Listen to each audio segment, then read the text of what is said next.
नमस्कार दोस्तों, आज हम बात करेंगे आंतरिक अभ्यंतर के बारे में। तो लास्ट में मैंने जो क्लास ली थी वो थी हमारे आंतरिक अभ्यंतर का जो फर्स्ट पार्ट था, यानी जो बाकी हमारी जो नदियाँ रह गई हैं आंतरिक अभ्यंतर की। तो आज हम बात करने वाले हैं घग्गर नदी के विषय में। तो देखें, आज बात करेंगे हम घग्गर नदी के विषय में। तो देखो आराम से समझें, बहुत ध्यानपूर्वक पढ़ें आराम से, क्योंकि बहुत इंपॉर्टेंट टॉपिक होता है ये।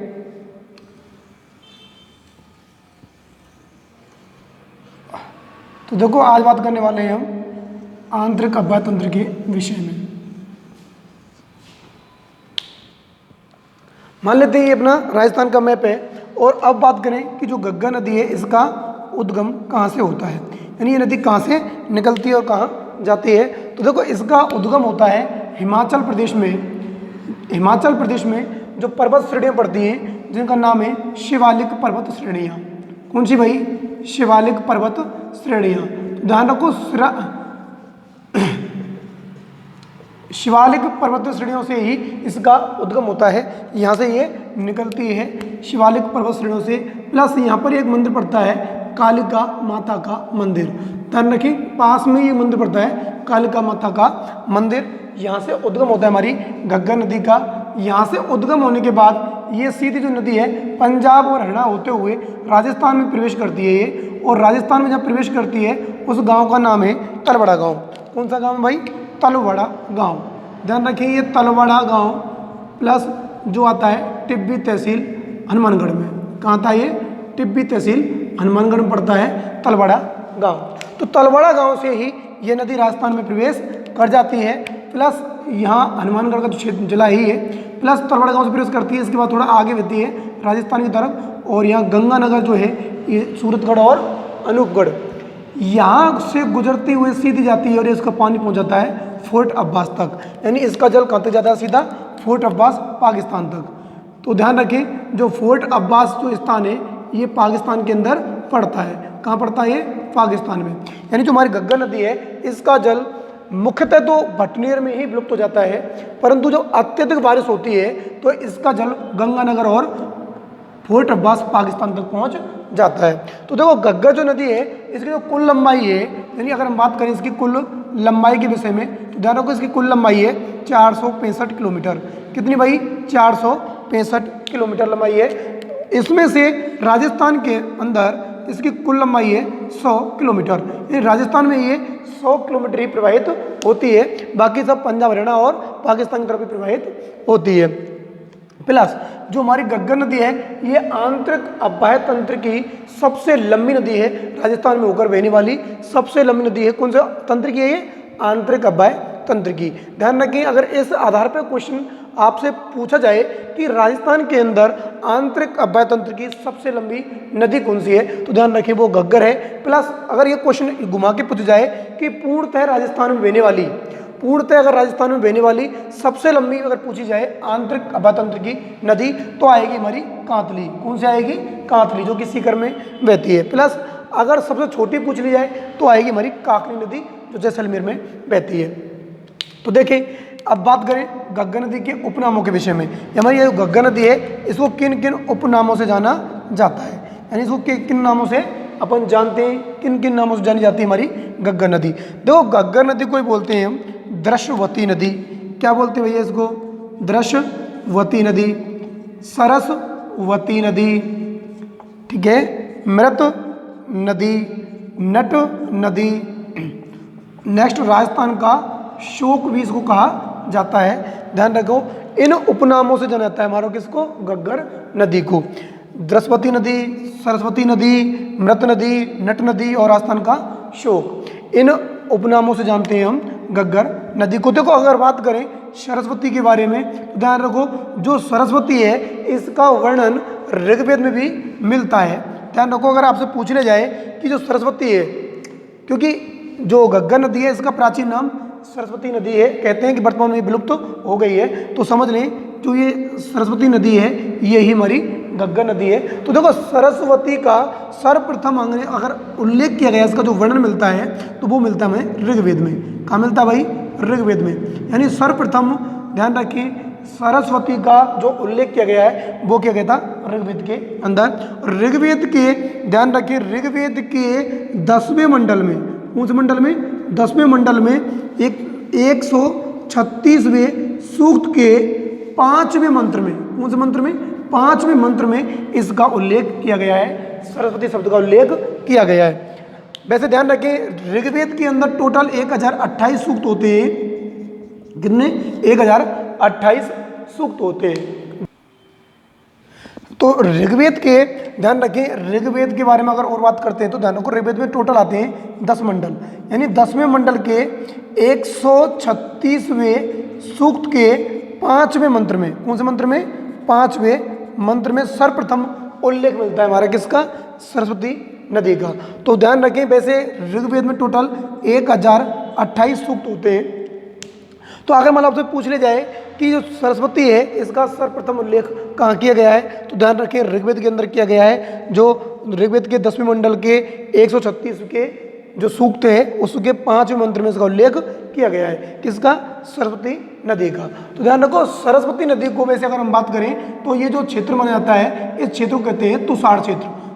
ऋग्वेदकालीन समय में क्या नाम था इसका, तुषार क्षेत्र।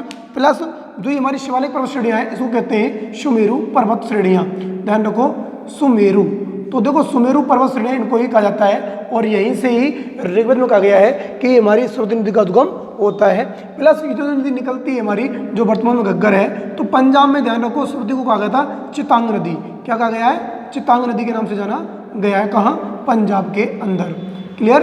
तो ये बात हुई हमारे उपनामों के विषय में। प्लस अब राजस्थान का शोक क्यों बोलते हैं इसको, देखो घग्गर नदी को राजस्थान का शोक भी कहा जाता है। होता क्या है, जब ये नदी हमारे हनुमानगढ़ से आती है इधर होते हुए, तो यहाँ क्या होता है, हनुमानगढ़ में एक क्षेत्र पड़ता है हनुमानगढ़ जंक्शन क्षेत्र।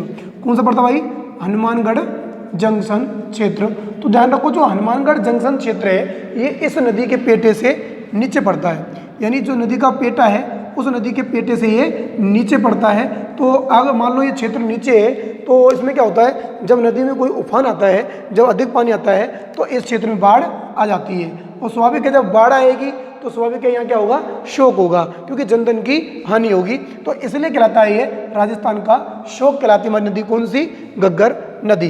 प्लस ध्यान रखें अगर ऐसे क्वेश्चन पूछ ले जाए कि राजस्थान के ऐसे कितने क्षेत्र हैं जो किसी नदी के पेटे से नीचे पड़ते हैं, तो ध्यान रखो ऐसे 2 क्षेत्र हैं। कितने, 2 क्षेत्र। एक तो हो गया हमारा हनुमानगढ़ जंक्शन क्षेत्र, दूसरा होता है हमारा, ध्यान रखें जो लूणी नदी आती है, लूणी नदी जैसे यहाँ से आएगी, ध्यान रखें अजमेर से निकलती है, तो बाड़मेर में एक क्षेत्र पड़ता है हमारा बालोतरा। कौन सा पड़ता है भाई, बालोतरा क्षेत्र। तो ध्यान रखो जो बालोतरा क्षेत्र है वो भी लूणी नदी के पेटे से नीचे पड़ता है। इधर घग्गड़ के नीचे से पड़ता है कौन सा, हनुमानगढ़ जंक्शन क्षेत्र। क्लियर। तो ये बातें हमारी किसके बारे में, घग्गर नदी के विषय में। प्लस और बात करें देखो घग्गर के विषय में, तो ध्यान रखो घग्गर हमारे राजस्थान की एकमात्र नदी है जो कि उत्तर से प्रवेश करती है, क्योंकि राजस्थान में कहाँ से प्रवेश कर रही है, उत्तर से प्रवेश कर रही है। और प्लस प्रवेश कहाँ से कर रही है, तलवाड़ा गांव से, जो कि टिब्बी तहसील और हनुमानगढ़ में आता है। तो तलवाड़ा में एक झील पड़ती है, तलवाड़ा गांव के अंदर, जिसे कहते हैं तलवाड़ा झील। ध्यान रखिए जो तलवाड़ा झील है ये राजस्थान की सबसे नीचाई पर स्थित झील है, या सबसे नीची झील है। सबसे नीची झील कौन सी हमारी, तलवाड़ा झील। और सबसे ऊंचाई पर कौन सी है, तो ध्यान रखो हमारी सिरोही में आती है नक्की झील। कौन सी, माउंट आबू में नक्की झील, जो कि राजस्थान की सबसे ऊंचाई पर स्थित झील मानी जाती है। और सबसे नीचे कौन सी हमारी, तलवाड़ा झील। क्लियर। प्लस नेक्स्ट क्वेश्चन देखें, राजस्थान में इस नदी का जो बहाव क्षेत्र है, राजस्थान में घग्गर नदी का बहाव क्षेत्र कहलाता है पाट या नाली। क्या कहलाता है भाई, पाट या नाली। यानी राजस्थान के अंदर ध्यान रखें घग्गर नदी का बहाव क्षेत्र कहलाएगा पाट या नाली। और पाकिस्तान में कहलाता है इसका क्षेत्र हकरा। क्या कहलाता है, हकरा। पाकिस्तान में कहलाता है हकरा और राजस्थान में कहलाता है पाट या नाली। नेक्स्ट क्वेश्चन, राजस्थान की एकमात्र नदी जो हिमालयी पर्वत श्रेणियों का जल राजस्थान में लेके आती है, ध्यान सुने, राजस्थान की एकमात्र नदी है जो हिमालयी पर्वत श्रेणियों का जल राजस्थान में लेके आती है, वो हमारी घग्गर नदी है। प्लस राजस्थान की एकमात्र नदी जो कि अंतरराष्ट्रीय सीमा बनाती है, ध्यान रखो पाकिस्तान के साथ में अंतरराष्ट्रीय सीमा बनाती है हमारी, कौन सी नदी, घग्गर नदी। तो ये इतने इंपॉर्टेंट क्वेश्चन होते हैं किसके, घग्गर के विषय में। प्लस और बात करें तो घग्गर जो नदी है हमारी इस पर क्या है, दो सभ्यताएं विकसित हुई हैं जो कि हनुमानगढ़ के अंदर हैं। तो कौन कौन सभ्यताएं, देखो एक तो है हमारी कालीबंगा, कौन सभ्यता है, कालीबंगा, प्लस दूसरी सभ्यता हमारी पीली बंगा। तो ध्यान रखो कालीबंगा और पीली बंगा दोनों सभ्यताएं इस नदी के किनारे विकसित हुई हैं, जो कि दोनों ही सभ्यताएं हमारे हनुमानगढ़ डिस्ट्रिक्ट में पड़ती हैं। तो ये है हमारी कौन सी नदी, घग्गर नदी। यानी इसके जो मेन इंपॉर्टेंट क्वेश्चन है वो आपको मैंने बता दी है। दोबारा सुने घग्गर नदी के बारे में आराम से, इसका आप एक स्क्रीनशॉट भी लेना चाहें तो आराम से ले ले। तो मैं दोबारा बात करता हूँ इसके विषय में। देखिए तो घग्गर नदी का जो उद्गम होता है, यानी उद्गम मतलब उत्पन्न होती है, कहाँ से ये निकलती है, तो ध्यान रखो ये निकलती है हमारी हिमाचल प्रदेश में शिवालिक पर्वत श्रेणी से निकलती है, जहाँ एक मंदिर पड़ता है, कौन सा, कालिका माता का मंदिर। यहाँ से उद्गम होने के बाद ये पंजाब हरियाणा होते हुए सीधी राजस्थान में प्रवेश करती है तलवाड़ा झील से या तलवाड़ा गांव से, जो कि टिब्बी तहसील हनुमानगढ़ में आता है। इसके बाद राजस्थान में प्रवेश कर जाती है। मुख्यतः तो ये ध्यान रखो हनुमानगढ़ में ही विलुप्त हो जाती है, परंतु अत्यधिक बारिश होने पर यह गंगानगर और फोर्ट अब्बास पाकिस्तान तक इसका पानी चला जाता है। प्लस इसकी कुल लंबाई है 465 किलोमीटर, राजस्थान में है ये 100 किलोमीटर। यानी राजस्थान में होकर बहने वाली आंतरिक अव्यय तंत्र की सबसे लंबी नदी है हमारी कौन सी, घग्गर नदी। प्लस घग्गर जो नदी है, जो इसके उपनाम है वो है हमारे द्रश्यवती नदी, सरस्वती नदी, नट नदी, मृत नदी और राजस्थान का शोक। ठीक है, ये इसके उपनाम है। प्लस जो सरस्वती है इसका प्रथम बार उल्लेख हुआ है वो हुआ है ऋग्वेद में। ऋग्वेद में टोटल कितने मंडल है भाई, 10 मंडल। तो 10वें मंडल के क्या है, 136 जो सूक्त है उसके 5वें मंत्र में पहली बार शब्द हमें मिलता है, वर्णन मिलता है किसका, सरस्वती शब्द का। तो ध्यान रखो सरस्वती का प्रथम बार जो वर्णन हुआ है या उल्लेख हुआ है वो ऋग्वेद में हुआ है। क्लियर, तो ध्यान रखें ये बातें इसकी वजह में। प्लस जो राजस्थान की सबसे नीचाई पर स्थित झील है वो हमारी तलवाड़ा झील, और ऊंची कौन सी हमारी, नक्की झील। प्लस इस नदी में क्या है, इस नदी के पास में ही हमारे पड़ता है हनुमानगढ़ जंक्शन क्षेत्र, जो कि इस नदी के पेटे से नीचे पड़ता है, और यहाँ पर क्या है, बाढ़ आ जाती है, इसलिए कहलाता है ये क्षेत्र राजस्थान का शोक। प्लस तो हमारी सरस्वती नदी है पंजाब में क्या कहलाती है, चितांग सिंह के नाम से जानी जाती है। और बात करें तो मैं महत्वपूर्ण बातें बस यही हमारी इसके विषय में, घग्गर के विषय में। इसके किनारे दो सभ्यताएं विकसित हुई हैं, कौन कौन सी, पीलीबंगा और कालीबंगा सभ्यताएं, जो कहाँ पर है, हनुमानगढ़ में है। क्लियर, तो यही है हमारी कौन सी, घग्गर नदी। चलो आराम से लिखें इसको। नेक्स्ट बात करते हैं, आराम से लिख लें या फिर स्क्रीनशॉट वगैरह ले लें। दोबारा अगर वीडियो देखेंगे आपको आराम से समझ में आ जाएगा। तो देखो नेक्स्ट बात करते हैं हम मेंथा नदी के विषय में। कौन सी नदी, मेंथा नदी। तो देखो अब बात करते हैं आंतरिक अव्यय तंत्र की, जो नदी हमारी शेष रह गई है तो उनके विषय में अब बात करने वाले हैं। देखो अब बात करेंगे मेंथा नदी के विषय में। मेंथा नदी, अगर मेंथा नदी की बात करें तो देखो मेंथा नदी का उद्गम होता है जयपुर में। कहाँ से होता है, जयपुर। मान लेते हैं इधर जयपुर है और जयपुर में पहाड़ियाँ पड़ती हैं हमारी यहाँ, मनोहरपुरा की पहाड़ियाँ। कौन सी पड़ती है भाई, मनोहरपुरा की पहाड़ियाँ। ध्यान रखें जो मनोहरपुरा की पहाड़ियाँ हैं, इन पहाड़ियों से ही उद्गम होता है हमारी मेंथा नदी का। प्लस यहाँ एक डिस्ट्रिक्ट और पड़ता है नागौर। तो यहाँ से उद्गम होने के बाद ये नदी इधर आती है और यहाँ एक झील स्थित है, क्या भाई, झील। और जो झील है उसका नाम है सांवर झील। कौन सी, सांवर झील। ठीक है, तो जो सांवर झील है, ध्यान रखें हमारे राजस्थान की सबसे खारी पानी झील कौन सी है, सांवर झील है। तो ये जो नदी है मनोहरपुरा से निकलने के बाद और ये आगे आती है और ये यहाँ सांवर झील में गिर जाती है। कहाँ गिरती है, ये सांवर झील में गिरती है। पर जो सांवर झील में गिरती है वो स्थान कहाँ आता है, नागौर के अंदर आता है। ध्यान रखो जो सांवर झील है वो कुछ हिस्सा उसका नागौर में पड़ता है, पर अधिकांश हिस्सा कहाँ है, जयपुर के अंदर है। ध्यान रखें अगर बात पूछ ली जाए कि सांवर झील पर प्रशासनिक दृष्टि से अधिकार किसका है, तो जयपुर का है। अब देखो ये गिरती कहाँ है, सांवर झील में, पर सांवर झील जहाँ गिरती है वहाँ हिस्सा किसका है, नागौर का।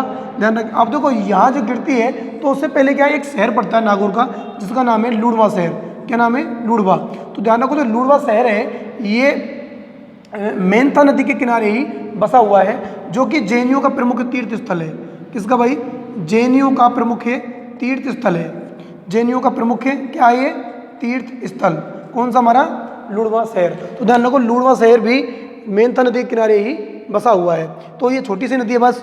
तो यही हमारी कौन सी, मेंथा नदी। ध्यान रखें, इसका उद्गम हुआ है मनोहरपुरा की पहाड़ियाँ और ये सामर झील में गिरती है। सामर झील जो कि नागौर के अंदर आती है, जो क्षेत्र नागौर के अंदर आता है उसमें ये झील गिर जाती है हमारी कौन सी, मेंथा नदी।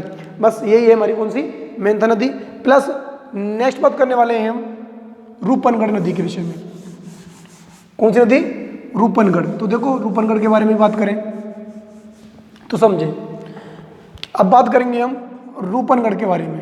किसके विषय में, रूपनगढ़ नदी के विषय में। तो देखो रूपनगढ़ नदी का उद्गम होता है अजमेर से। कहाँ से होता है भाई, अजमेर से। मान लेते हैं इधर अजमेर है, तो अजमेर से उद्गम होता है हमारा, रूपनगढ़ का होता है। और रूपनगढ़ का उद्गम अजमेर में यहाँ पड़ती है हमारी किशनगढ़ की पहाड़ियाँ। किसकी, किशनगढ़ की पहाड़ियाँ। तो किशनगढ़ की पहाड़ियों से ही इसका उद्गम होता है, इसका, रूपनगढ़ का। यहाँ से उद्गम होने के बाद ये आगे की ओर चलती है और ये सामर झील में जाके गिर जाती है। कहाँ गिरती है, ये भी सामर झील में। पर ध्यान रखो, ये जो सामर झील में गिरती है, ये जयपुर अधिकृत जो सामर झील है उसमें जाके ये गिरती है हमारी कौन सी, रूपनगढ़ नदी। अब जो रूपनगढ़ नदी है इसी के पास में क्या है, इसी के किनारे एक शहर विकसित हुआ है जो कि अजमेर में पड़ता है, जिसका नाम है सलेमाबाद शहर। कौन सा भाई, सलेमाबाद शहर। तो ध्यान रखो, जो सलेमाबाद शहर है वो भी रूपनगढ़ नदी के किनारे बसा हुआ है, जो कि राजस्थान के अंदर निम्बार्क संप्रदाय की प्रधान पीठ मानी जाती है।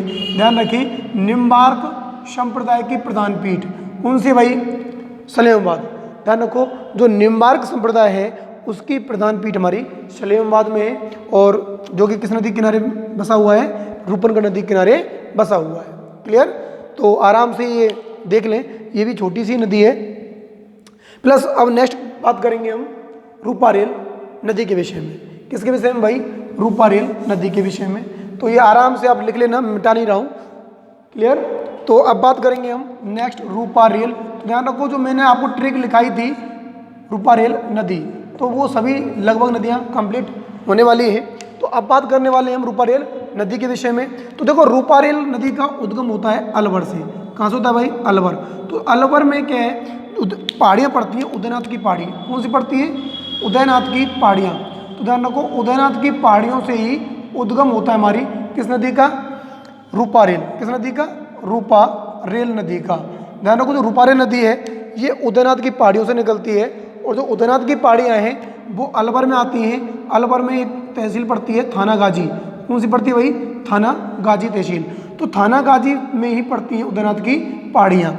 इन्हीं पहाड़ियों से इसका उद्गम होता है। देखो एक बार क्या 2013 में राजस्थान पुलिस में क्वेश्चन आया था कि उदयनाथ की पहाड़ियाँ किस जिले में पड़ती हैं। तो समझ लेना, उदयनाथ की पहाड़ियाँ कहाँ हैं, अलवर जिले में ही पड़ती है। और यहीं से किस नदी का उद्गम होता है, रूपारेल नदी का उद्गम होता है। यहाँ से उद्गम होने के बाद ये चलती है पूर्व की ओर, और यहाँ हमारा जो भरतपुर डिस्ट्रिक्ट है, कौन सा, भरतपुर। तो समझे, जो भरतपुर डिस्ट्रिक्ट है, तो भरतपुर डिस्ट्रिक्ट में ये गांव पड़ता है यहाँ, जिसका नाम है कुशलपुर गांव। कौन सा है, कुशलपुर गांव। तो ध्यान रखो, कुशलपुर गांव में जाके ये विलुप्त हो जाती है। कौन सी नदी हमारी, रूपारेल नदी। देखो उद्गम हुआ है उदयनाथ की पहाड़ियों से, जो कि कहाँ आती है, थानागाजी अलवर में। यहाँ से उद्गम होने के बाद ये आगे की ओर चलती है, भरतपुर में जाके ये गांव पड़ता है, कौन सा, कुशलपुर। और कुशलपुर गांव में जाके विलुप्त हो जाती है। अब देखो इसके उपनाम बात करें रूपारेल के, तो ध्यान रखो रूपारेल के उपनाम है हमारे लशवारी नदी। क्या नाम है, लशवारी नदी प्लस वराह नदी। तो ध्यान रखो इस नदी को लशवारी और वराह नदियों के नाम से जाना जाता है। तो यही है हमारी आंतरिक अभ्यातंत्र की समस्त नदियाँ, जो मुख्य नदियाँ मैंने आपको जो पढ़ाई हैं। ठीक है, तो यही है, बस यही है कंप्लीट आपकी आंतरिक अभ्यातंत्र की नदियाँ। प्लस आप देखो, अब मैं आपको जो भी जीके कराने वाला हूँ, आप उन वीडियो को ध्यानपूर्वक देखें, अच्छे से देखें। जो भी प्रतियोगी तैयारी कर रहे हैं, वन रक्षक, वनपाल, एसआई, पटवार, BSTC, REET first level, second level, RAS की प्री की तैयारी कर रहे हो, किसी की करें, तो ध्यान रखो आराम से वीडियो देखें। आपको मैं प्रत्येक मैटर उपलब्ध करवाऊंगा। और प्लस आपको कहीं भी अगर प्रॉब्लम हो रही हो, कोई दिक्कत आ रही हो, क्योंकि रीट का पेपर बहुत नज़दीक है, तो आप मेरे को कमेंट्स में लिख दें कि आपको कौन सा टॉपिक कठिन लग रहा है। तो उसी पे मैं पहले क्या है वीडियो बनाऊंगा, और आपको मैं क्या है आप वीडियो बना के आपके लिए यूट्यूब चैनल पर डाल दूंगा। तो इसलिए आप इस यूट्यूब चैनल को क्या है लाइक और सब्सक्राइब करें। धन्यवाद।